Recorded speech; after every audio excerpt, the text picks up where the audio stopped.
திருவன் சரணம்.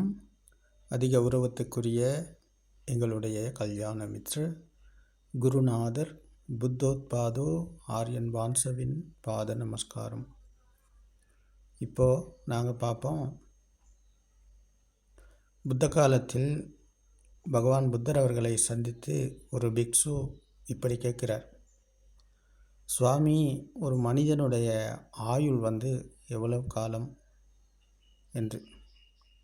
அப்போ இதற்கு பகவான் புத்தர் அவர்கள் பதில் கூறலை. பதில் சொல்லாமல் மற்ற பிக்ஷுக்களையும் அழைக்கிறார். அழைத்து ஒரு கலந்துரையாடலை இங்கே மேற்கொள்கிறார். அப்போ இந்த கலந்துரையாடலில் மற்றவர்களின் கருத்துக்களையும் பகவான் புத்தர் அவர்கள் கேட்கிறார்கள். அப்போ எல்லாத்தினதும் கருத்துக்களை கேட்கும்போது ஒருவர் கூறுகிறார் 100 வருடம் என்று, மற்றொருவர் கூறுகிறார் 120 வருடம் என்று, இன்னொருவர் கூறுகிறார் 50 வருடம் என்று. இப்படியாக ஒவ்வொருத்தரும் ஒவ்வொரு கருத்துக்களை கூறுகிறார்கள். இன்னும் ஒருவர் கூறுகிறார், சாப்பிட்டு கை கழுவும் முன்பே ஆயுள் நீங்கலாம். இன்னொருவர் கூறுகிறார், ஒரு பிடியை வாயில் வைத்து அதை சாப்பிட்டு விழுங்க முதல்லே ஆயுள் நீங்கலாம் என்று. அப்போ இன்னும் ஒருவர் கூறுகிறார், மூச்சை இழுத்து மூச்சை விடும் முன்னே ஆயுள் நீங்கலாம் என்றும் கூறுகிறார். அப்போது பகவான் புத்தர் அவர்கள் இந்த கடைசியான பதிலை ஏற்றுக்கொள்கிறார். ஒரு மனிதனுடைய மூச்சு எடுத்து அந்த மூச்சை விட முன்னே ஆயுள் நீங்கலாம் என்று கூறும் பதிலை பகவான் புத்தர் அவர்கள் விவரமாகவும் தெளிவாகவும் கூறுகிறார்கள். ஆமாம், இதுதான் உண்மை. ஒரு மனிதன் மூச்சை இழுத்து மூச்சை விட முன்பு அவருடைய ஆயுள் நீங்கலாம். இவ்வளவு தான் ஒரு மனிதனுடைய ஆயுள். அப்போது இது கண் இமைக்கும் நேரத்தில் ஆயுள் செல்லலாம்.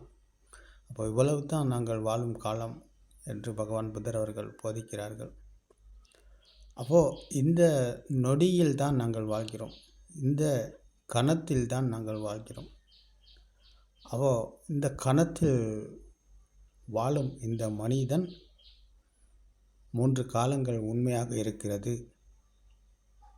இறந்த காலம், நிகழ்காலம், எதிர்காலம் எல்லாம் இருக்கிறது.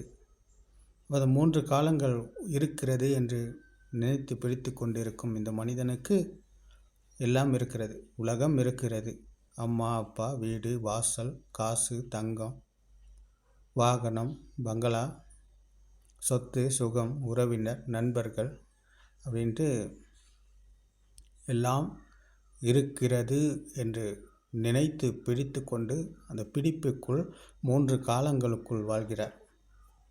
அப்போது இந்த 3 காலங்களில் வாழும் இந்த மனிதன் அப்போது பிறப்பு இறப்பு என்ற பயணத்தில் தான் போய்கொண்டிருக்கிறார். அவருக்கு இந்த நொடி என்றால் என்னன்னு தெரியாது. அப்போ இந்த கணத்தில் அவர் வாழ மாட்டார். இந்த கணத்துக்கு வராதவர், நொடிக்குள் வராதவர், உலகம் உண்மை என நம்பிக்கொண்டு போகும் இந்த மனிதன் மனதின் மாயைக்குள் தான் வாழ்கிறார். அவர் இருப்பது கற்பனையில் என்று பகவான் புத்தர் அவர்கள் போதிக்கிறார்கள். அப்போ இந்த கற்பனையில் கனவில் வாழும் மனிதனுக்குத்தான் இந்த சத்தியத்தை பகவான் புத்தர் அவர்கள் போதிக்கிறார்கள். அது அனைத்தும் பொய், எல்லாமே கற்பனை, அது எல்லாமே கனவு. அப்போ கனவிலிருந்து விழித்து கொள்பவர் தான், கற்பனையிலிருந்து விழித்து கொள்பவர் தான் இந்த கணத்துக்கு வருகிறார், இந்த நொடிக்கு வருகிறார். அப்போ நொடியில் பார்க்கும்போது நொடிக்குள் ஏதும் இருக்கிறதா, இந்த நொடியில் ஏதாவது இருக்கிறதா என்று பார்த்தால் அப்போது அங்கே ஏதும் இல்லை, ஒன்றும் இல்லை. இப்போ இந்த கணத்தில் இந்த நொடியில் நீங்கள் பார்க்கும் ஒன்று இருக்கும். இப்போ நீங்கள் பார்த்து கொண்டிருக்கும் போது உங்களுக்கு தெரிவது ஒரு மரமாக இருக்கலாம், ஒரு காயாக இருக்கலாம், ஒரு பூவாக இருக்கலாம், அப்படி இல்லாட்டி ஒரு வாகனமாக இருக்கலாம், அப்படி இல்லாட்டி ஒரு மனிதனாக இருக்கலாம், ஒரு மிருகமாக கூட இருக்கலாம். இந்த நேரத்தில் நீங்கள் பார்த்து கொண்டிருக்கும் போது அது எதுவாக வேணுமானாலும் இருக்கலாம். அப்போ அந்த எதுவாக இருந்தாலும் அதில் உண்மை இருக்கிறதா? அது உண்மையா? நாங்கள் இந்த கணத்தில் பார்ப்பது உண்மையா? அது இருக்கிறதா என்று நாங்கள் இங்கே தெளிவாக பார்க்க வேண்டும். தெளிவாக பார்த்தால் அப்போது ஏதும் இல்லை, ஒன்றும் இல்லை என்ற சத்தியத்தை தான் அவருக்கு காண முடியும்.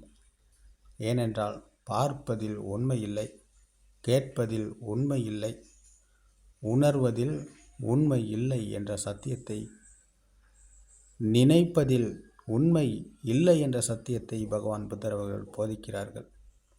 அப்போது திட்டே திட்டமத்தம் பவிஷ்யதி, சுதே சுதமத்தம் பவிஷ்யதி, முத்தே முத்தமத்தம் பவிஷ்யதி, விஞ்ஞாத்தே விஞ்ஞாத்தமத்தம் பவிஷ்யதி என்கிற பார்த்தது மட்டும்தான், கேட்டது மட்டும்தான், உணர்ந்தது மட்டும்தான், நினைத்தது மட்டும்தான் என்ற சத்தியத்தை பகவான் புத்தர் அவர்கள் போதிக்கிறார்கள். பார்த்தது மட்டும்தான். அப்போ பார்ப்பது எங்கேயாவது இருக்கிறதா? இல்லை. கண்களுக்கு தெரிந்தது வர்ணம், அது நாங்கள் நினைத்து கொண்டிருக்கிறோம். இது மாமரம், இது வாழை மரம், இது ரோஜாப்பூ, இது மல்லிகைப்பூ, இது அன்னாசிப்பழம், இது வாழைப்பழம் என்று நாங்கள் நினைக்கிறோம். ஆனால் அப்படி ஒன்று கிடையாது. அப்போ அது ஒரு நினைப்பு. அப்போ அதுதான் கற்பனை. அப்போது பார்ப்பது, கேட்பது, உணர்வது, நினைப்பது எதுவுமே எங்கேயுமே கிடையாது, எல்லாமே கற்பனை என்ற சத்தியத்தை உணர்பவருக்குத்தான் இந்த நொடிக்குள் வர முடியும். அவர்தான் இந்த கணத்தில் இருப்பவர். சத்தியத்தை உணர்பவர் இவர்தான். அப்போ சத்தியத்தை உணர்ந்தவருக்கு எல்லாமே மாயையாகிறது. எல்லாமே மாயை தான், எல்லாமே கற்பனை தான், எல்லாமே கனவு தான். அப்போ கனவில் இருந்து விழித்து கொண்டவர் இவர்தான் உண்மையான சத்தியத்தை உணர்ந்தவர், இக்கணத்துக்குள் வந்தவர், இந்த நொடியில் விழித்து கொண்டவர். அப்போது திட்டே திட்டமத்தம் பவிஷ்யதி என்றால், பவிஷ்யதி என்பது விடப்படுகிறது, கைவிடப்படுகிறது, அங்கேயே தள்ளி வைக்கப்படுகிறது, ஒதுக்கி விடப்படுகிறது தான். அதைத்தான் பகவான் புத்தர் அவர்கள் பவிஷ்யதி. பவிஷ்யதி என்றால் அது விடப்படுகிறது, அதை ஒதுக்கி வைக்கப்படுகிறது, ஒதுக்கப்படுகிறது. அப்போது சுதே சுத்தமத்தம் பவிஷ்யதி, அதை ஒதுக்கி வைக்கப்படுகிறது, அதை விடப்படுகிறது. அப்போது முத்தே முத்தமத்தம் பவிஷ்யதி, அப்போது அது விடப்படுகிறது, கைவிடப்படுகிறது, அதை ஒதுக்கி வைக்கப்படுகிறது. இப்போது விஞ்ஞாத்தே மத்தம் பவிஷ்யதி, நினைப்பதும் அக்கணமே விடப்படுகிறது, அக்கணமே கைவிடப்படுகிறது, அதை ஒதுக்கி வைக்கப்படுகிறது. அப்போது எல்லாத்தையும் ஒதுக்கிட்டா, எல்லாத்தையும் விலக்கிட்டா, அப்போ ஏதாவது எங்கேயாவது இருக்கிறதா? ஏதும் இல்லை, ஒன்றும் இல்லை. அப்போது எல்லாமே நாங்கள் நினைத்துத்தான் பிடித்து கொண்டிருக்கிறோம். இப்போ இந்த நினைப்பில் வாழும் மனிதன் இருப்பது 3 காலங்கள் உண்மை என நம்பிக்கொண்டு, அப்போ 3 காலங்களில் வாழும் மனிதன் இருப்பது கற்பனையில், கனவில். சத்தியத்தை கண்டு அதை புரிந்து உணர்பவர் இந்த 3 காலங்களிலிருந்து விடுதலை அடைகிறார். அவர் இந்த நொடிக்குள் வந்து இந்த கணத்துக்குள் விழித்து கொள்ளுகிறார். அப்போ அவருக்கு கற்பனை கிடையாது. அவர் சத்தியத்தை புரிந்து உணர்ந்தவர், சத்தியத்தை உள்வாங்கி கொண்டவர். அப்போ சத்தியத்தை புரிந்து கொண்டவருக்கு 3 காலங்கள் உண்மை அல்ல, எல்லாமே பொய், கற்பனை என்ற சத்தியத்தை புரிந்தவர். அப்போது இவருக்கு ஆயுள் என்பது இருக்கிறதா? இல்லை. அவருக்கு இந்த நொடி மட்டும்தான் சொந்தம். அவர் இருப்பது இந்த நொடியில் மட்டும்தான், இந்த கணத்தில் மட்டும்தான் அவர் இருக்கிறார். அப்போது அடுத்த கணமே அவருடைய ஆயுள் நீங்கலாம். இந்த கணம் மட்டும்தான் அவர் இருப்பது. இப்போ இந்த கணத்தில் அவர் என்ன செய்யணுமோ, எதை பேசணுமோ, எதில் என்ன பண்ணுறாரோ அதில் அதில் அவர் அந்த நொடிக்குள் மட்டும்தான் இருப்பார். ஒரு நொடியை தவிர 3 காலங்களுக்கு போக மாட்டார். அப்போ இங்கே தான் அந்த சாந்தமான இனிமையான சுவை இருக்கிறது. அப்போது இந்த சுவையானதை தான் பகவான் புத்தர் அவர்கள் உலகத்துக்கு வழங்கினார்கள். பெற்றுக்கொள்ளுங்கள் மானனி, இந்த சத்தியத்தை பெற்றுக்கொள்ளுங்கள்.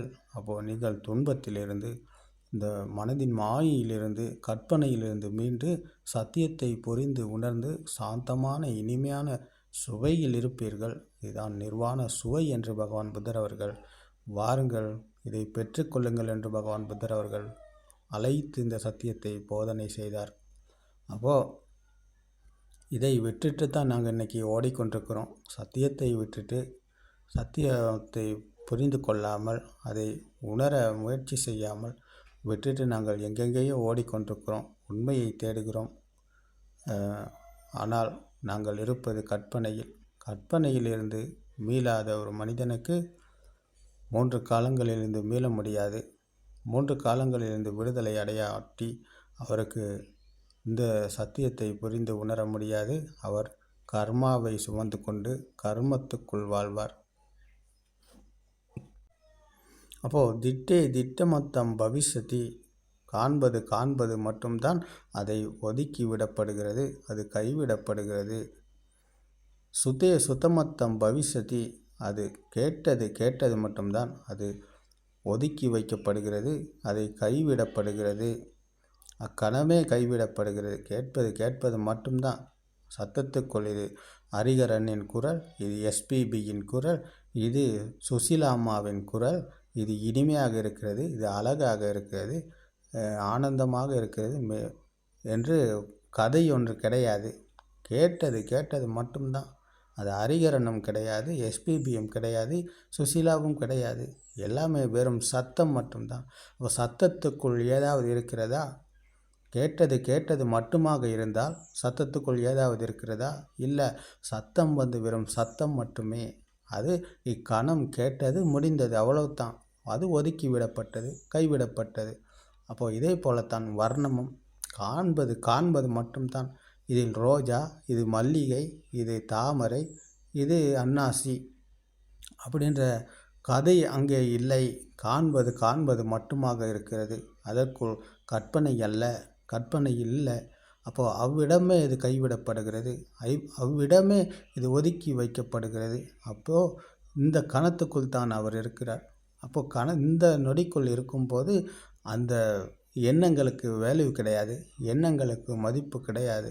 அப்போது வெளியில் அவருக்கு அன்னாசியும் இல்லை, மாம்பழமும் இல்லை, ரோஜாவும் இல்லை, மல்லிகையும் இல்லை. அப்போது ஹரிஹரனும் இல்லை, எஸ்பிபியும் இல்லை, ஜானகியும் இல்லை. அப்போது இது எல்லாமே கற்பனை. நாங்கள் பார்ப்பதும் சரி, கேட்பதும் சரி, கற்பனை தான். அப்போ இதே போலத்தான் முத்த திட்ட சுத்த முத்த என்பது தான் முத்தமத்தம் பவிஷ்யதி என்று பகவான் புத்தர் அவர்கள் போதனை செய்தது உணர்வது மட்டும்தான்.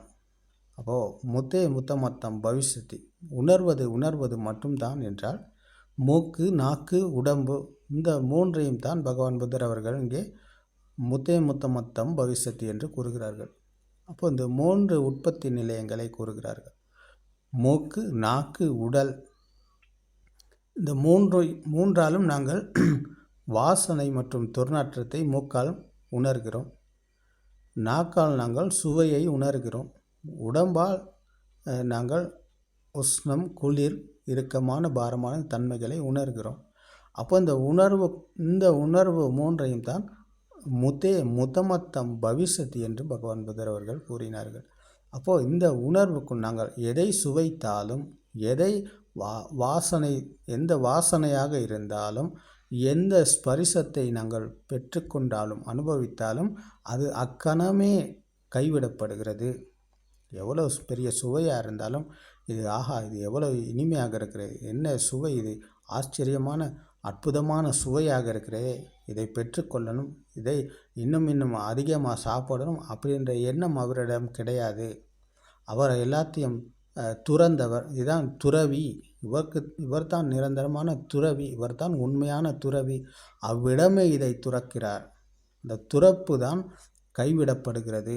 அங்கே ஒதுக்கி வைக்கப்படுகிறது என்று பகவான் புத்தர் அவர்கள் கூறினார்கள். அவ்விடமே அது ஒதுக்கி விடப்படுகிறது. அக்கணமே அதை தள்ளி வைக்கப்படுகிறது. அப்போது தள்ளி விட்ட பிறகு, கைவிட்ட பிறகு அதை அங்கே அவ்விடமே அவர் துறக்கிறார், அதை துறக்கிறார். அந்த துறக்கும் போது அந்த கணத்துக்குள் அவர் இருக்கிறார். அப்போது அது எதுவான சுவையாக இருந்தாலும், சிக்கன் ரைஸாக இருக்கலாம், மட்டனாக இருக்கலாம், அப்படி பேர்கராக இருக்கலாம், எதுவாக இருந்தாலும் அது அக்கணமே கைவிடப்படுகிறது. அந்த கைவிட்டதன் பிறகு அந்த நேரத்தில் வரும் சுவையை அவர் அனுபவித்தார், அவ்வளோதான். சுவை என்ன கிடைச்சோ அதை சாப்பிட்டார், அவ்வளோதான். அதுக்கு கற்பனையும் இல்லை, கதையும் இல்லை, ஒன்றுமே இல்லை. அந்த நொடிக்குள் நடப்பது என்னவோ அதற்குள் மட்டும்தான் அவர் இருப்பார். அந்த நொடியில் மட்டும்தான் அவர் இருப்பார்.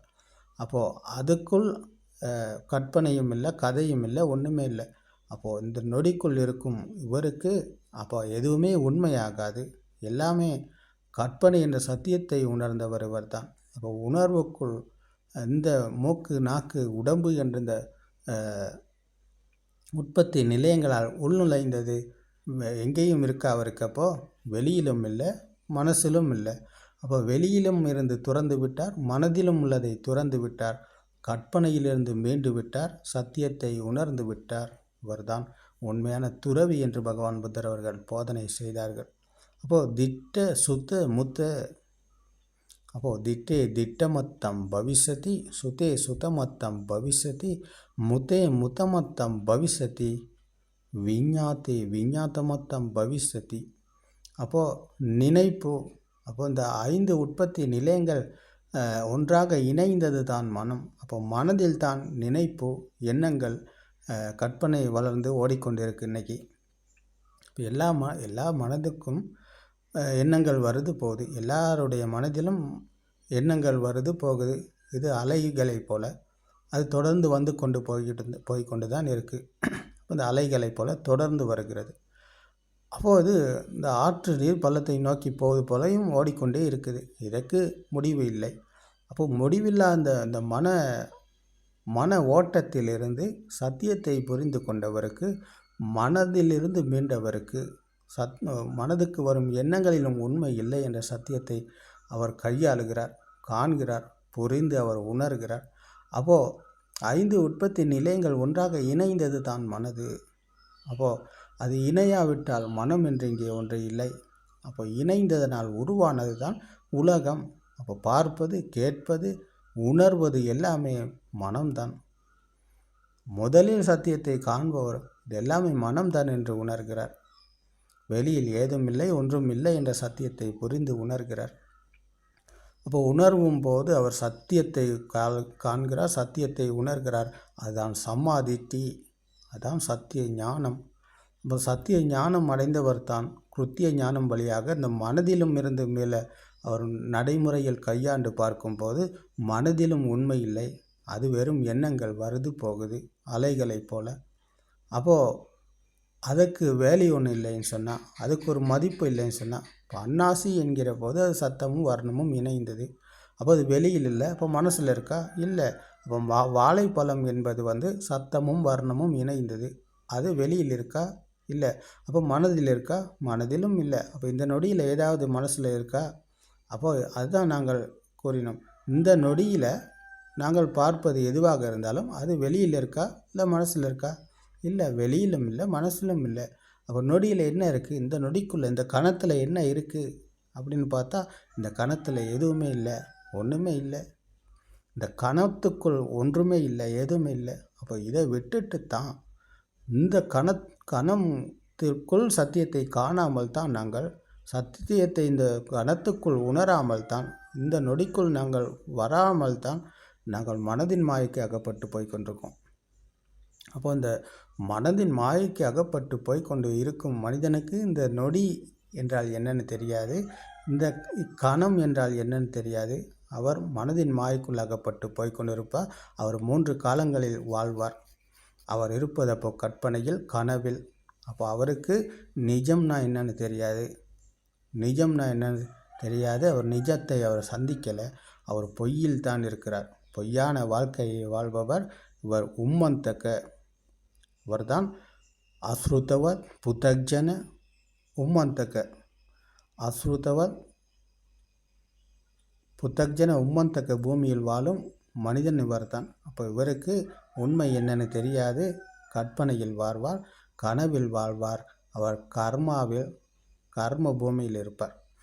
அப்போ கர்ம பூமியை வென்று, காம பூமி ரூப பூமியை வென்று, அரூப பூமியை வென்று சத்தியத்தை புரிந்து உணர்பவர் இந்த 3 பூமிகளையும் வென்று சத்தியத்தை புரிந்து உணர்ந்து எல்லா பூமிகளிலிருந்தும் எல்லா மனதிலும் வெளியிலும் சரி மனதிலும் சரி ஏதும் இல்லை ஒன்றும் இல்லை என்ற சத்தியத்தை புரிந்து உணர்ந்து இந்த நொடிக்குள் விழித்து கொண்டவர் இவர்தான். இந்த நொடியில் வாழ்பவர் இவர்தான் சுத்தவத் ஆரிய ஸ்ராவகர். சத்தியத்தை கேட்டு அறிந்து புரிந்து கொண்டு சத்தியத்தை உணர்ந்த போது அப்போ வெளியிலும் இல்லை மனசிலும் இல்லை, அப்போ ஏதும் இல்லை ஒன்றும் இல்லை என்கிற சத்தியத்தை புரிந்து உணர்ந்தவர் இவர்தான் புத்தரின் பிள்ளை, இவர்தான் ஸ்ராவக புத்தர். அப்போ துர்லபம் மனுஷத்தான் துர்லபம் சத்தர்ம ஸ்ரவணம் துர்லபம் பிரதிரூபதேச வாசோச்ச துர்லபம் சடசம்பத்தி என்ற துர்லபமான மனித பிறவியில் துர்லபமான சத்திய தர்மத்தை கேட்டு அதை நடைமுறையில் கையாண்டு சத்தியத்தை புரிந்து உணர்ந்து உணர்வுக்குள் விழித்து கொண்டவர் துர்லபமான இந்த சன சம்பத்தி என்ற இந்த நொடிக்குள் விழித்து கொள்கிறார். இதுதான் சன சம்பத்தி. அப்போ இதைத்தான் பகவான் புத்தர் அவர்கள் வழங்கினார்கள், வாருங்கள் வந்து பெற்றுக்கொள்ளுங்கள் என்று. அப்போ இந்த சன சம்பத்தியை பெற்றுக்கொண்டால் எங்களுக்கு 3 காலங்கள் உண்மையாகாது, 3 உலகங்கள் உண்மையாகாது. அப்போ 3 உலகத்தையும் வென்று 3 காலத்தையும் வென்று ஸ்ராவக புத்த என்ற புத்த சுபாவத்தை அடைந்து அவர் உலகத்தை வென்று மரணத்தை வென்று சாந்தமான இனிமையான சுவையில் இந்த நொடியில் அவர் இருப்பார். இப்போ இதுதான் நிர்வாண சுவை. இந்த சுவையை பெற்றுக்கொண்டால் அப்போது இதை தவிர இந்த உலகத்தில் வேறு எங்கேயுமே எதுவுமே கிடையாது. நீங்கள் எவ்வளோ பெரிய மகாராஜாவாக இருந்தாலும், நீங்கள் எவ்வளோ பெரிய கோடீஸ்வரராக இருந்தாலும், நீங்கள் உலக புகழ்பெற்றவராக இருந்தாலும், யாராக இருந்தாலும், நீங்கள் எவ்வளோ பெரிய அரசியல் தலைவராக இருந்தாலும், நீங்கள் இந்த உலகத்தில் எவ்வளோ பெரிய ஆளாக இருந்தாலும், எவ்வளோ பெரிய எஜமானாக இருந்தாலும், இந்த சத்தியம் பற்றி நீங்கள் தெரிஞ்சு கொள்ளாட்டி, இந்த சத்தியத்தை நீங்கள் உணராட்டி, உங்களுக்கு இருப்பது கர்மா, உங்களுக்கு இருப்பது கர்ம பூமி. இப்போ நீங்கள் கர்மாவை சுமந்து கொண்டு போவீங்க. நீங்கள் மானிய மக்குரோ அதிமானிய குக்குரோ என்பதைப் போல ஈகோவின் காரணமாக குரங்காகவோ நாயாகவோ நிச்சயமாக பிறப்பீங்க. அப்போ அதுதான் கர்ம பூமியின் சுபாவம். அப்போ கர்ம பூமியை வெல்பவர் இந்த சத்தியத்தை புரிந்து கொள்ளணும். கர்ம பூமியை வெல்றதுக்கு நீங்கள் சத்தியத்தை புரிந்து கொள்ளணும், உண்மையை நீங்கள் உணரணும். உண்மையை உணர்ந்தீங்கன்னு சொன்னால் கர்மத்தை வென்று காரணம் அதன் பலன் என்ற சத்தியத்தை கையாண்டு இதை நடைமுறையில் உங்களுக்குள் உறுதியாகும். நடைமுறையில் இந்த சத்தியத்தை கண்டு சத்தியத்துக்குள் நடைமுறைப்படுத்தி பார்க்கும்போது இது உங்களுக்குள் உறுதியாகும். உங்களுக்குள் இந்த சத்தியத்தை உணர்ந்த போது நீங்கள் இந்த நொடிக்குள் வெளித்து கொள்வீங்க, இந்த சன சம்பத்திக்கு வருவீங்க, அந்த சன சம்பத்தியை பெற்றுக்கொள்வீங்க. இந்த சன சம்பத்தியை பெற்றுக்கொண்ட உங்களுக்கு 3 காலங்கள் உண்மையாகாது. அப்போது 3 உலகமும் உங்களுக்கு உண்மையாகாது. நீங்கள் தான் ஸ்ராவக புத்த, நீங்கள் தான் சுத்தவத் ஆரிய ஸ்ராவகர், நீங்கள் தான் புத்தரின் பிள்ளையாகுவீங்க. அப்போ இங்கே தான் இதுதான் உண்மையான புத்த சாசனம் என்பது இங்கே தான் இருக்கிறது. புத்த சாசனம் மறுமலர்ச்சி அடைவது என்பது வேறு விகாரிகளை அமைப்பதிலோ பன்சலைகளை கட்டுவதிலோ ஆராணைகளை அமைப்பதிலோ கிடையாது. அது மன மாற்றத்தில்தான், உல ரீதியிலான முன்னேற்றத்தில்தான் புத்த சாசனம் மறுமலர்ச்சி அடைகிறது. அப்போ நீங்கள் இந்த உலகத்தில் எந்த மூலையில் இருந்தாலும் இந்த சத்தியத்தை கேட்டு நடைமுறையில் கையாண்டு இது உங்களுக்குள் உறுதியாகுமாக இருந்தால் அங்கே தான் புத்த சாசனம் மறுமலர்ச்சி அடைகிறது.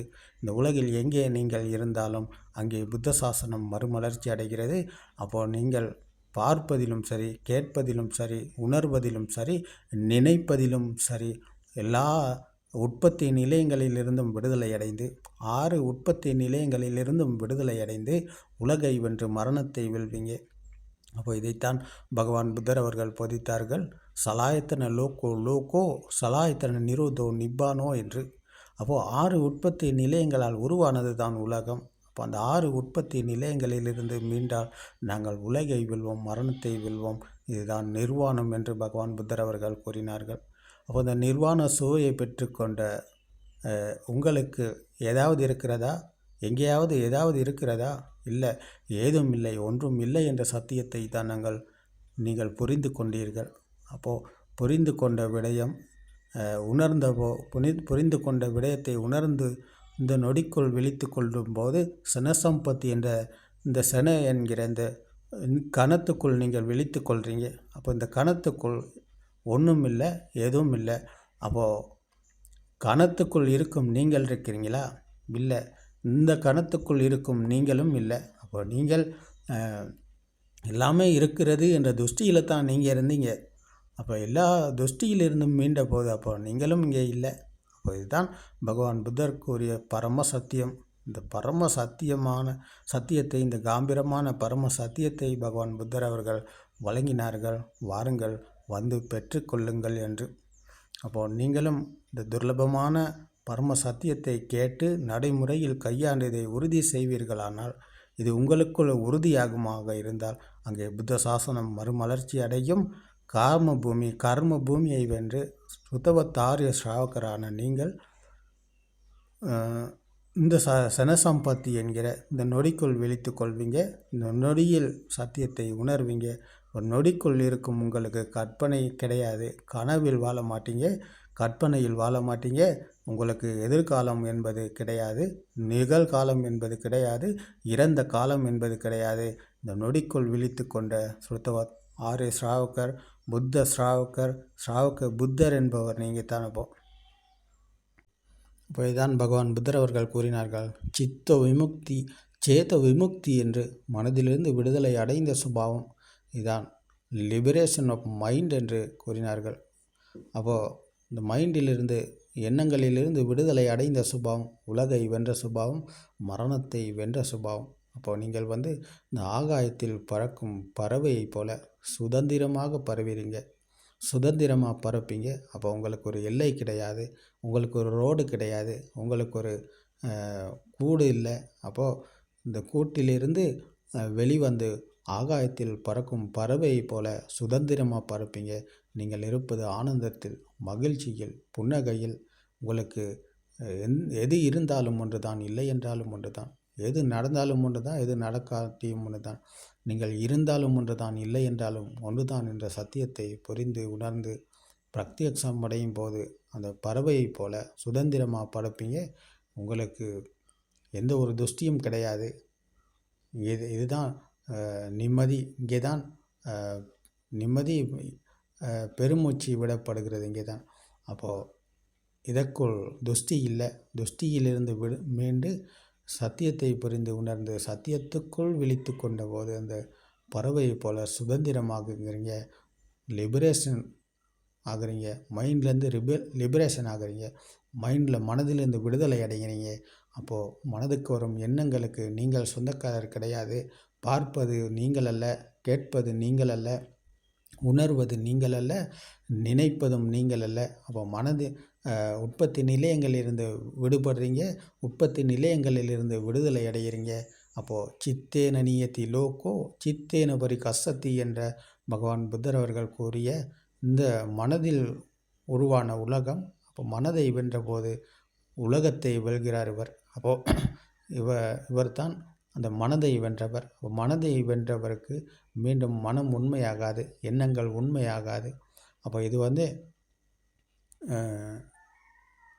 ததங்க பிரகான அல்ல, இது நிஷ்கம்மன பிரகான அல்ல, இதுதான் சமுச்சேத பிரகான.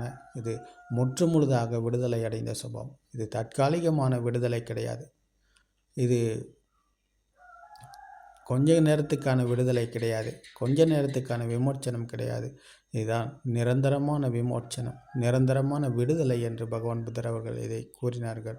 வாருங்கள், வந்து பெற்றுக்கொள்ளுங்கள் என்று. அப்போது நிரந்தரமாக நீங்கள் இதில் விடுதலை அடைஞ்சிருவீங்க. அப்போது உங்களுக்கு மரணம் என்பது நிச்சயமாக கிடையாது.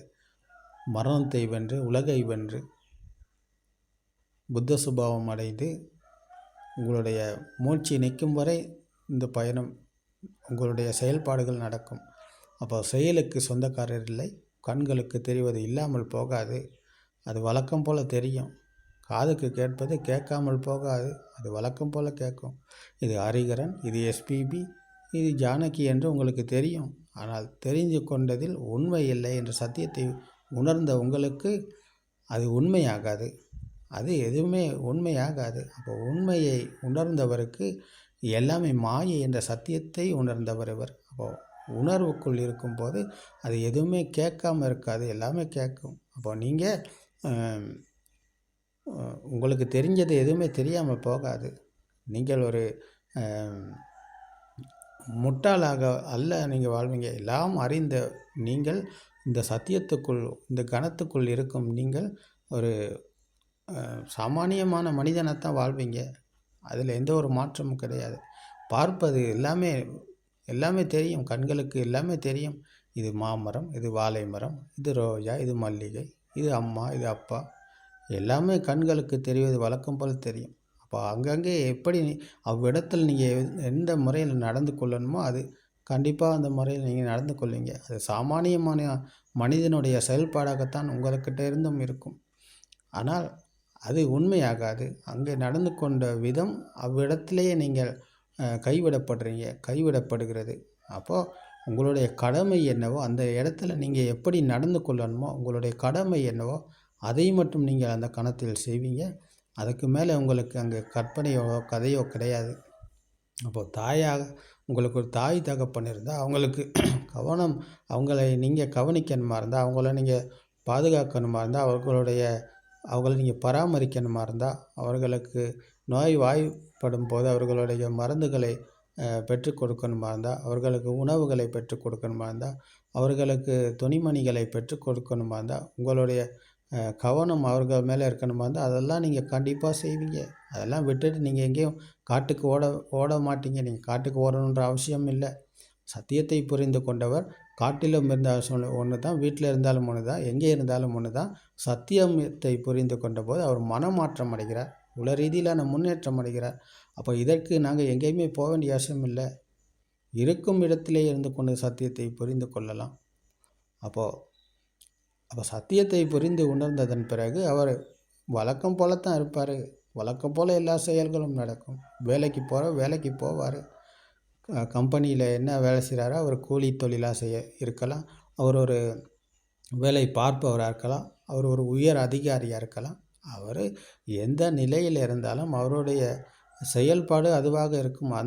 அதை அவர் சரியாக செய்வார், நல்லாவே செய்வார். அதில் குறை இருக்காது. அவர் அந்த திருப்தியில் இருப்பார்.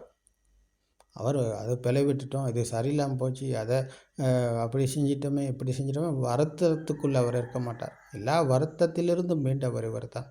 அப்போ அவர் நொடிக்குள்ளே இருப்பவர், எல்லா எண்ணங்களிலிருந்தும் மீண்டவர் இவர் தான். அப்போது எதுக்குமே வருத்தப்பட வேண்டிய அவசியம் அவரிடம் இல்லை. சத்தியத்தை உணர்ந்த போது வருத்தம் அவரிடம் இல்லை, வேதனை அவரிடம் இல்லை, துன்பம் அவரிடம் இல்லை. எல்லாத்தையும் துறந்தவர், துன்பத்தை வென்றவர், மரணத்தை வென்றவர், மரணத்தை வென்று 3 உலகத்தையும் வென்று இந்த உலகத்தில் அவர் வாழ்வார்.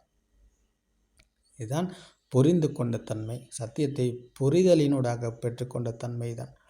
புரிதலினூடாகத்தான் சத்தியத்தை நாங்கள் உணர முடியும். அப்போது இதை புரிந்து கொண்டதன் பிறகு எல்லாமே வழக்கம் போல நடக்கும். எல்லாமே செயல்பாடுகள் வழக்கம் போலவே இருக்கும். ஆனால் அதுக்குள் இறங்கி கொள்ள மாட்டார். எதையுமே இறங்கி பிடித்து கொள்ள மாட்டார். இது என்னுடையது, இதை பெற்றுக்கொள்ளணும், இதை அடையணும் அப்படின்ற நோக்கம் அவரிடம் இல்லை. அவர் யாருக்கும் எந்த ஒரு தீங்கும் நினைக்க மாட்டார். யாருக்கும் எந்த ஒரு கெட்டதையும் செய்ய மாட்டார். அவருடைய கடமைன்னா அதை மட்டும் செய்வார். அவரிடமிருந்து எப்போவுமே யாருக்குமே எந்த ஒரு தீங்குமே நடக்காது. அப்போது இதுதான் புத்த சுபாவம் அடைந்தவரின் சுபாவம் இதுதான். அப்போ அந்த சுபாவ தர்மமும் அவரும் ஒன்று தான். அப்போ அந்த மரத்தை போல், இந்த காற்றை போல், இந்த நீரை போல சுத்தமானவர், பரிசுத்தமானவர் தான் பரிசுத்தன்மை. இந்த பரிசுத்த தன்மைக்குள் ஏதும் இல்லை, ஒன்றும் இல்லை. அப்போது இந்த சத்தியத்தை புரிந்து உணர்ந்த புத்த சுபாவம் அடைந்தவருக்கு ஒன்றுமே இல்லாட்டி அவர் அந்த நொடிக்குள் இருக்கிறார். அப்போ சத்தியத்தை உணர்ந்தவர். அப்போ அந்த மரம் போலத்தான், மரத்துக்கு வெயில் அடித்தாலும் ஒன்று தான், காற்று வீசினாலும் ஒன்று தான், மழை பெய்தாலும் ஒன்று தானே. மரம் என்னைக்காவது எனக்கு வெயில் அதிகம்னு சொன்னதும் இல்லை, மழை அதிகம்னு சொன்னதும் இல்லை, காற்று அதிகம்னு சொன்னதும் இல்லை, எதுக்குமே வெறுப்பு கொள்ளவும் இல்லை, எதையுமே விரும்பவும் இல்லை. அப்போது விருப்பு வெறுப்பு என்ற இரண்டிலும் இருந்து மீண்டவர் அந்த மரம் போல். அது அந்த நேரத்தில் எது நடக்குதோ அந்த நேரத்தில் அதுக்கு முகம் கொடுப்பார், அவ்வளோதான். அது இது சரியில்லை, இது எனக்கு துன்பம், இது எனக்கு வருத்தமாக இருக்குது அப்படின்ற கற்பனை அவர் இல்லை, கதை இல்லை அவர்கிட்ட. அந்த நேரத்தில் எது நடக்குதோ அதுக்கு அவர் முகம் கொடுப்பார், அவ்வளோதான். அன்னைக்கே அது முடிஞ்சு. அப்போது அந்த மரம் போல் அவருடைய வாழ்க்கை. இந்த கல் பாறையை போல், கல்லுக்கு கற்பாறைக்கு எதுவாக இருந்தாலும் ஒன்று தானே. அப்போ அதுக்கு பாகுபாடோ ஏற்ற இறக்கமோ நல்லது கெட்டதோ இன்பமோ துன்பமோ லாபமோ நட்டமோ எதுவுமே இல்லை தானே. இப்போ இதே போலத்தான் இவரும். அப்போ சுபாவ தர்மமும் இவரும் ஒன்று தான், அதுதான் இயற்கையும் இவரும் ஒன்று தான். அப்போது இந்த இயற்கையோடு இயற்கையாக இணைந்து கொண்டவர் இவர் தான். அப்போது இயற்கையோடு இயற்கையாக இணைந்த இவர் இருக்கிறார்னா அப்படி ஒன்றும் இல்லை இங்கே. அப்போ இயற்கையோடு இயற்கையாக இணைந்தார் என்று சொல்லும் இன்றைக்கு போதனையாளர்கள் இருக்கிறாங்க தானே. அதுதான் இந்த பிரபஞ்சத்தோடு இணைந்த சுபாவம் என்று சொல்கிறாங்க. அது இந்த மனதை ஒருநிலைப்படுத்தி கொண்டு தியானத்தில் மூழ்கி அந்த பரவச நிலையில் மூழ்கி இருப்பவர் தான் இதை சொல்கிறார். இப்போ என்னென்னா சுபாவ தர்மத்தோடு இணைகிறார், இயற்கையோடு இணைகிறார். அப்போ இயற்கையும் அவரும் ஒன்று தான் என்று அவர்களும் சொல்கிறாங்க. அப்போ அவர் பிரபஞ்சத்தோடு இணைந்திருக்கிறார். அவருக்கு அரூப உலகம் இருக்கிறது, உருவமற்ற உலகத்தில் அவர் மூழ்கி இருக்கிறார்.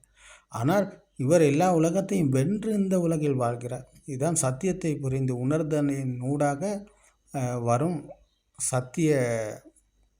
சத்தியத்தை உணர்ந்ததன் ஊடாக வரும் புத்த சுபாவம் அடைந்தவரின் சுபாவம் இதுதான். அப்போது எல்லா உலகத்தையும் வென்றவர் இவர் தான், மரணத்தை வென்றவர் தான். ஆனால் சமத்த தியானத்தினூடாக மனதை ஒரு நிலைப்படுத்தி கொண்டு அதில் பரவச நிலையில் மூழ்கி இருந்து கொண்டு, இதுதான் லிபரேஷன் ஆஃப் மைண்டு, இதெல்லாம் உலகை வென்ற சுபாவம், இதுதான் பிரபஞ்சத்தோடு இணைந்த சுபாவம், இதுதான் என்லைட்மெண்ட் என்று சொல்லும் போதனையாளர்கள் இருக்கிறாங்க தானே. அப்போ அவங்களுக்கு இது இந்த சேத்த விமுக்தி என்றால் என்னன்னு தெரியாது. மனதில் இருந்து விடுதலை அடைந்த சுபாவம் என்றால் அது இந்த விதர்சனா தியானம் மூலியமாக வர்ற இந்த விடுதலை என்னென்னு அவங்களுக்கு என்னன்னு தெரியாது. அவங்க மனதை ஒருநிலைப்படுத்தி கொண்டு விடுதலை என்று சொல்லி கொண்டிருக்கிறாங்க. அப்போ அவர்களுக்கு இது புரியாது. இப்போ அதே மாதிரித்தான் இதுவும் வருது. ஆனால் இது வேற, அதே அதே வார்த்தைகளைத்தான் இதுக்கும் பயன்படுத்துகிறார் பகவான் புத்தர் அவர்கள். ஆனால் இது வேற, இது விதர்சனா மூலியமாக வர்றது மனம் உருவான விதம் பற்றி அறிந்து புரிந்து கொள்பவருக்குத்தான். மனம் உருவான விதம், ஆன்மா உருவான விதம் பற்றி அறிந்து புரிந்து கொள்பவருக்குத்தான், உணர்ந்தவருக்குத்தான் இந்த விமோச்சனம் இருக்கிறது, விடுதலை இருக்கிறது. அப்போ அவர் 3 உலகத்தையும் வென்று அவர் அந்த விளக்கில் திரியும் எண்ணெயும் தேர்ந்துருச்சுன்னு சொன்னால், திரியும் தேர்ந்துருச்சுன்னு சொன்னால் அப்போது விளக்கு அணைஞ்சிடும். அப்போ அணைந்த விளக்கு எங்கே போனது அப்படின்ற ஒரு கேள்வி எழுப்பினா அதுக்கு யாராலும் பதில் சொல்ல முடியாது. அது எங்கே போணுச்சு அப்படின்னு கேட்டால் அது அவ்வளோதான், அது அங்கனைக்கே முடிஞ்சு போச்சு, அவ்வளோதான் சொல்ல முடியும். அப்போ இதே போலத்தான் சத்தியத்தை புரிந்து உணர்ந்தவர் விளக்கு அணைந்தது போல் அவர் அணைந்து போவார், அவ்வளோதான், கதை முடிச்சு. அதுக்கு மேலே அவருக்கு பிறப்பு எல்லாம் ஒன்றும் கிடையாது. உலகத்தை வென்றவருக்கு மீண்டும் உலகம் ஒன்று இல்லைன்னு சொன்னால், அவருக்கு உலகை வென்று விட்டார்னு சொன்னால் அப்போ பிறப்பதுக்கு அவருக்கு உலகம் ஒன்று இல்லை. அப்போ உலகத்தை வென்றவருக்கு பிறப்பு இல்லைன்னு சொன்னால் அந்த இடத்துலையே அவருடைய கதை முடிஞ்சு, அவ்வளோதான். மூச்சு நிற்கும் வரை தான் இந்த கதை ஓடும். கதை ஓடாது, இவருடைய செயல்பாடுகள் சென்சர்கள் இயங்கும். அப்போ சென்சர்கள் இயங்குன்னு சொன்னால் கதை ஒன்றும் கிடையாதுங்க, அவர் ஏற்கனவே இறந்து விட்டார். இப்போ உலகை வென்ற போது அவர் இறக்கப்படுகிறார். இதுதான் புத்த சுபாவம். உலகை வென்றவர் உலகில் இல்லை, எந்த உலகத்திலையுமே இல்லைன்னு சொன்னால் அப்போ அவரும் இல்லை. இதுதான் சுஞ்ஞத்தோ லோகோ அவேகஸ்ஸ மோகராஜ சதா சதோ அத்தானுதிட்டிங் உவச்ச மச்சுராஜா நபசதி. ஆத்ம துஷ்டியை கைவிட்ட போது மரணத்தை வெல்வார் என்று பகவான் புத்தர் அவர்கள் கூறினார்கள். ஆத்ம துஷ்டியில் இருக்கிறனால தான் நாங்கள் இன்றைக்கி இருக்கிறோம், கர்ம பூமியில் வாழ்கிறோம். அப்போ ஆத்ம துஷ்டியை கைவிட்டுட்டோம்னு சொன்னால் அப்போ பிறப்பதற்கு இங்கே ஒருத்தர் இல்லை. அப்போ துஷ்டியில் இருக்கும் வரை தான் அப்போ நாங்கள் இருக்கிறோம். துஷ்டியிலிருந்து மீண்டு விட்டால் அப்போ உலகை வெல்வோம், மரணத்தை வெல்வோம். அப்போ உலகம் ஒன்று இல்லைன்னு சொன்னால் அப்போ நானும் இல்லையே.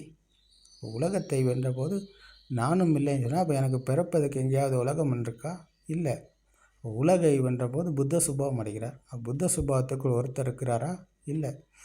ஆனால் இந்த சமத்த தியானத்தினூடாக மனதை ஒரு நிலைப்படுத்தி கொண்டு அதில் பரவச நிலையில் பிரபஞ்சத்தோடு இணைந்த சுபாவத்தில் இருக்கும் அந்த மனிதனுக்கு அவர் இருக்கிறார். ஏன்னா அவர் ஆத்ம துஷ்டியில் தானே இருக்கிறார். ஆத்ம துஷ்டியை அவர் துறக்கலை, ஆத்ம துஷ்டியிலிருந்து அவர் விடுதலை அடையலை. அதனால் அவர் அதிர்வற்ற சுபாவத்தில் அவர் இருக்கிறார். மனம் அதிர்வற்ற சுபாவத்தில் இருக்கிறார். அப்போது இதுதான் பிரபஞ்சத்தோடு இணைந்த சுபாவம் என்று அவர் சொல்கிறார்.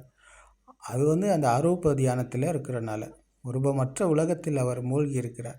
அங்கே அந்த அதிர்வற்ற சுபாவத்தில் அவர் இருப்பதனால அவருடைய பிறப்பு சம்பவம் அந்த அதிர்வற்ற நிலையில் நடக்கும். அதிர்வு உருவமில்லா உலகத்தில் அவருடைய பிறப்பு சம்பவம் நடக்கும். அப்போது 1000 வருடங்கள் கழிந்த பிறகும் மறுபடியும் அது அதிரத் தொடங்கும். அவர் அதிரும் போது அவருடைய மானிய மக்கரோ அதிமானிய கொக்குரோ என்பதைப் போல அவருடைய பிறப்பு சம்பவம் மீண்டும் நடக்கும். இதுதான் அந்த சமத்த தியானத்துக்கும் விதர்சன தியானத்துக்கும் உள்ள வேறுபாடு. இதுதான் சமத்த தியானம் செய்பவர் அந்த பிரபஞ்சத்தோடு இணைந்து அவர் மீண்டும் பிறக்கிறார். அவருடைய பிறப்பு சம்பவம் மீண்டும் நடக்கும். கர்ம பூமியில் அவர் மீண்டும் பிறப்பார். ஆனால் விதர்சனா தியானம் செய்பவர் மனம் உருவான விதம், ஆன்மா உருவான விதம் பற்றி கேட்டு அறிந்து கொண்ட விடயத்தை புரிந்து கொண்ட விடயத்தை விமர்சனத்தினூடாக நடைமுறையில் கையாண்டு இதுதான் உண்மை, இதுதான் சத்தியம் என்ற சத்தியத்தை புரிந்து உணர்ந்தவர் வெளி உலகத்திலும் சரி மனதிலும் சரி எல்லாத்திலும் இருந்து விடுதலை அடைந்து சேத்த விமுக்தியை அடைகிறார், சித்த விமுக்தியை அடைகிறார், மனதிலிருந்து விடுதலை அடைகிறார், லிபரேஷன் அடைகிறார். அப்போ இவருக்கு உலகம் உண்மையாகாது. அப்போ உலகை வென்ற வருவர் தான் மரணத்தை வென்ற வருவர் தான். அப்போ உலகை வென்ற போதே அவர் மரணத்தை வெல்கிறார். இப்போ காம பூமியை வென்ற போதே அவருக்கு காம பூமியில் மீண்டும் பிறப்பதற்கு இடமில்லை. அதுதான் கர்ம பூமியை வென்ற சுபாவம். அப்போ கர்ம பூமியை வென்ற போதே அவர் கர்ம பூமியிலிருந்து விடுதலை அடைகிறார். அப்போது மாமரம் உண்மையாக இருக்கிறது என்று கொள்பவர் கர்ம பூமியில் தான் இருக்கிறார். மாமரம் என்பது சத்தமும் வர்ணமும் இணைந்தது. அது ஒரு எண்ணம் தான். அப்போ அது வெளியில் எங்கேயும் இல்லை, அது மனதில் தான் என்று சத்தியத்தை உணர்ந்த போது அவர் மாமரத்திலிருந்து விடுதலை அடைகிறார் என்றால் அதுதான் கர்ம பூமி. அப்போ அந்த கர்ம பூமியிலிருந்து தான் அவருக்கு விடுதலை அடைகிறார். அப்போ கர்ம பூமியிலிருந்து விடுதலை அடைந்தவருக்கு மீண்டும் கர்ம பூமி உண்மையாகாது. அப்போ கர்ம பூமி உண்மையாகாட்டி அவருக்கு மீண்டும் கர்ம பூமியில் பிறப்பு இருக்கிறதா? இல்லை. அவர் கர்ம பூமியை வென்றவர், காம பூமியை வென்றவர். அப்போ கர்ம பூமியை வென்றவருக்கு மீண்டும் கர்ம பூமி உண்மையாகாது என்றால் அவர் அந்த உலகத்தை வெல்கிறார். அப்போது மரணத்தை தான் அவர் வெல்கிறார். அப்போது அவருக்கு மீண்டும் அங்கே பிறப்பதற்கு இடம் இல்லை. அந்த கர்ம பூமியில் அவருக்கு பிறப்பதற்கு வாய்ப்பு இல்லை. ஏனென்றால் அதை வென்று விட்டார், அதிலிருந்து விடுதலை அடைந்து விட்டார். மீண்டும் அவருக்கு மனதில் உலகம் இருக்கிறது, எண்ணங்களில் உண்மை இருக்கிறது என்ற சத்தியத்தை, மனதிலும் உண்மை இல்லை எண்ணங்களிலும் உண்மை இல்லை என்ற சத்தியத்தை அவர் நடைமுறையில் கையாளணும். இந்த சத்தியத்தை புரிந்து உணரணும். இந்த நொடிக்குள் வரணும். இந்த சன சம்பத்தி என்ற இந்த கணத்துக்குள் அவர் விழித்து கொள்ளணும். அப்போது எல்லா காலமும் உண்மையாகாது. மனதிலும் வெளியிலும் சரி மனதிலும் சரி எண்ணங்களிலும் சரி உண்மை இல்லை என்ற சத்தியத்தை புரிந்து உணர்ந்தவர் இந்த நொடிக்குள் விழித்து கொள்கிறார். அப்போ நொடிக்குள் விழித்து கொள்பவருக்கு ஏதும் இல்லை, ஒன்றும் இல்லை, எங்கேயுமே எதுவுமே இல்லை, அவருக்கு கிடைக்காது. அப்படி ஒன்று இல்லை, எங்கேயுமே எல்லாமே நினைப்பு தான். அப்போ இந்த சத்தியத்தை நொடிக்குள் விழித்து கொள்வது, நொடியில் இருக்கும்போது அவருக்கு எதுவுமே உண்மையாகாது, எதுவுமே நிஜமாகாது. அப்போது இந்த உண்மையை உணர்ந்தால்தான் அவருக்கு இதெல்லாமே கற்பனை என்ற உண்மையை புரிய வரும். அப்போ கற்பனை என்ற உண்மையை இந்த சத்தியத்தை உணர்ந்த போது அவருக்கு எல்லாமே கற்பனை தான். அப்போ மனதிலும் உண்மை இல்லை, எல்லாமே உருவானது. அப்போ உருவானது எங்கேயும் இல்லைன்னு சொன்னால் வெளியிலும் இல்லை, மனதிலும் இல்லை. அப்போ இதுதான் சேத்த விமுக்தி, சித்த விமுக்தி, மனதிலிருந்து விடுதலை அடைந்த சுபாவம். அப்போது 3 உலகத்தையும் அவர் இங்கே மூன்று உலகத்திலிருந்தும் அவர் விடுதலை அடைகிறார். காமபூமி, ரூப பூமி, அரூப பூமி. இந்த அரூப பூமி என்ற உணர்வுக்குள் அவர் இருக்கும்போது அது உணர்வற்ற சுபாவத்தை அடைகிறார். முதலில் கர்ம பூமியை வெல்கிறார், பிறகு மனதில் இருக்கும் ரூப பூமியை வெல்கிறார். அவர் கர்ம பூமி, ரூப பூமியை வென்றவர் அரூப என்ற உணர்வற்ற உணர்வுக்குள் இருக்கும் இவர் உணர்வற்ற சுபாவத்தையும் அடையணும். அதுதான் அரூப பூமியை வெல்லும் சுபாவம். அப்போது அந்த உணர்வும் அவருக்கு அழிந்து போகணும். அதுதான் சனசம்பாத்தி. இந்த சனசம்பாத்தி என்பது இந்த நொடியிலும் அவர் இல்லை. இப்போ நொடியிலும் அவர் இல்லை. அந்த உணர்வற்ற சுபாவம் என்பது இதுதான் அதிகாம்பீரம். அப்போ இந்த நொடிக்குள்ளும் அவர் இல்லை. அப்போது நொடியிலும் அவர் இல்லை, இக்கணத்திலும் அவர் இல்லை. சென்சர்கள் இயங்குது, பார்ப்பது, கேட்பது, உணர்வது எல்லாமே நடக்கும். நினைப்பும் எண்ணங்கள் வரும் போகும். ஆனால் இது எதுக்குமே அவர் ஈடுபாடு கிடையாது. எந்த ஒரு நொடியிலும் அவருடைய தடுமாற்றம் எங்கேயுமே நடக்காது. அதிர்வு என்று ஒன்று நடக்காது. அதிர்விலிருந்து விடுதலை அடைந்த சுபாவம் உணர்வு அற்ற சுபாவம். அப்போது அது ஜடம் போல், அந்த ரோபோ போல், ஒரு இயந்திரம் போல் அவருடைய செயல்பாடுகள் நடக்கும், இயங்கும். ஆனால் அங்கே உணர்வு ஒன்று கிடையாது. உணர்வு அற்ற சுபாவம் தான் புத்த சுபாவம். அந்த புத்த சுபாவத்துக்குள் உணர்வு என்பது ஒன்று கிடையாது. உணர்வற்ற சுபாவம் புத்த சுபாவம். அந்த புத்த சுபாவத்துக்குள் 3 உலகத்தையும் வெல்கிறார் அவர். ரூப, காம, ரூப, அரூப என்ற 3 பூமிகளையும் வென்று ஸ்ராவக புத்த என்ற புத்த சுபாவத்தை அடைகிறார். இவர் தான் உலகை வென்றவர். இந்த பறவையை போல சுதந்திரமானவர். அவருக்கு எது இருந்தாலும் ஒன்று தான், இல்லை என்றாலும் ஒன்று தான். அப்போது எது கிடைக்கிறதோ அதில் அவர் திருப்தி அடைவார், ஆனந்தம் அடைவார், மகிழ்ச்சியில் இருப்பார். அவருடைய மகிழ்ச்சிக்கும் ஆனந்தத்துக்கும் எல்லை கிடையாது, முடிவு கிடையாது. எல்லாத்தையும் கைவிட்டவர், எல்லாத்தையும் துறந்தவர், உண்மையான துறவி இவர் தான். துறவி என்பவர் காவி உடையை அணிந்து கொண்டு காட்டுக்குள்ளே போயிட்டு தவம் செய்பவரோ தியானம் செய்பவரோ கிடையாது. சத்தியத்தை புரிந்து உணர்ந்த வீட்டிலும் இருக்கலாம். இன்னைக்கு வீட்டிலும் இருக்கிறவங்க இருக்கிறாங்க. அப்போது இது உளரீதியான துறவு என்பது தான். அப்போ இதை அடைய நாங்கள் எங்கேயும் போகணுன்ற அவசியம் இல்லை, எந்த ஒரு எதையும் விடணுன்ற அவசியம் இல்லை. விடணும் என்பது கையில் நாங்கள் புறத்தில் விடுவது அல்ல, அகத்தில் விடணும், மனதிலிருந்து விடணும். மனதிலிருந்து விட முடியாது. மனம் உருவான விதம் பற்றி தெரிந்து கொள்ளாட்டி, மனம் உருவான விதம் பற்றி தெரிஞ்சு கொள்பவருக்குத்தான் அந்த மனதிலிருந்து விமோச்சனம் அடைய முடியும், விடுதலை அடைய முடியும். அப்படி அவர் தெரிஞ்சு கொள்ளாட்டி ஒரு இடத்துல உட்காந்துக்கிட்டு கண்ணை மூடிக்கிட்டு கைகளை வச்சுக்கிட்டு தியானம் பண்ணி இதுதான் மனதில் வென்ற சுபாவம்னு நினச்சி கொண்டு இருப்பார். ஆனால் அவர் இருப்பது கற்பனை இல்லைன்னு சொல்லி அவருக்கு தெரியாது. அப்போது அவருக்கு ஈகோ இருக்கும். ஆனால் சத்தியத்தை புரிந்து உணர்ந்தவருக்கு ஈகோ என்பது துப்புரா கிடையாது. எல்லாமே அழிந்து விட்டது, எல்லாமே கரைந்து விட்டது. அப்போ அங்கே ஜடம் போல், மெஷினை போல், ஒரு இயந்திரம் போல். அப்போ இதுதான் இந்த ராக தேச மோக என்கிற ஆசை, கோபம், மாயை முழுதாக அழிந்த சுபாவம், முழுதாக கரைந்த சுபாவம் இதுதான். அப்போது அந்த தீ அணைந்து விட்டது. ராகதேச மோகன்ற தீ அணைந்து விட்டதன் பிறகு அங்கே தீ இல்லைன்னு சொன்னால் சாந்தமான இனிமையான சுவை.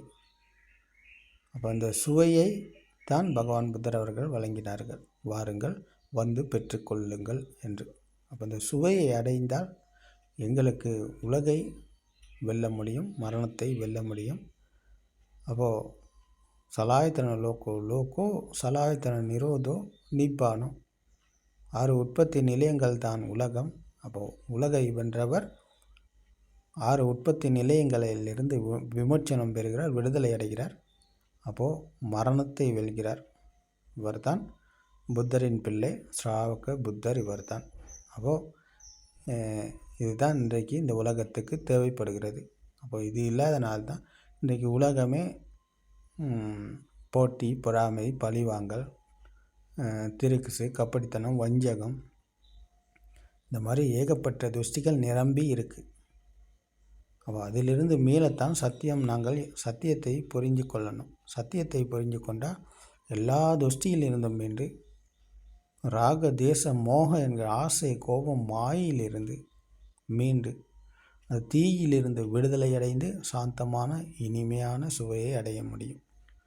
அப்போது உங்களுக்கும் இந்த சத்திய தர்மம் துணையாக இருக்கும். இந்த சாந்தமான இனிமையான சுவையை பெற்றுக்கொள்ள வாருங்கள், வந்து பாருங்கள்.